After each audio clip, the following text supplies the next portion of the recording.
হুজুর, আমি আমার জীবনে 9টা মেয়েকে বাড়ি থেকে পালিয়ে নিয়ে এসে বন্ধুদের সাথে বিয়ে দিয়েছি, কারণ তাদের মধ্যে হারাম সম্পর্ক ছিল এবং তাদের পরিবারের কেউ তাদেরকে বিয়ে দিতে রাজি ছিল না। মেয়েগুলোর অন্য জায়গায় বিয়ে দিচ্ছিল, এই জন্য পালিয়ে নিয়ে এসে বন্ধুদের সাথে বিয়ে দিয়েছি। এতে কি আমি পাপ করে ফেলেছি? এটা আমার না। আচ্ছা, রাগ করবা না, এটা আপনাদেরকে কে দিয়েছে? যুবকরা দিয়েছে এটা? আচ্ছা, যুবকরা দিয়েছে। মহান ব্যক্তি মনে হয় এখানে উপস্থিত রয়েছে।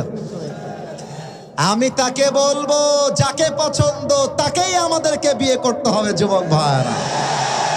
তবে খেয়াল করবা, কার মেয়ে নিয়ে আসছো সাবধানে নিয়ে আসবা। ভুলে ভালে ভিন্ন মেয়ে তুলতে গেলে কিন্তু তোমার পিঠের চামড়া একটাও থাকবে না। তবে আমার যেটা মনে হয়, পালিয়ে বিয়ে করাটাকে আমি সাপোর্ট করি না, ইসলামও সাপোর্ট করে না। তবে যারা পালিয়ে বিয়ে করে এরা সাদে সাদে পালিয়ে বিয়ে করে না। আরে দেয়ালে পিঠ ঠেকলে মানুষ পালিয়ে বিয়ে করতে বাধ্য হয়।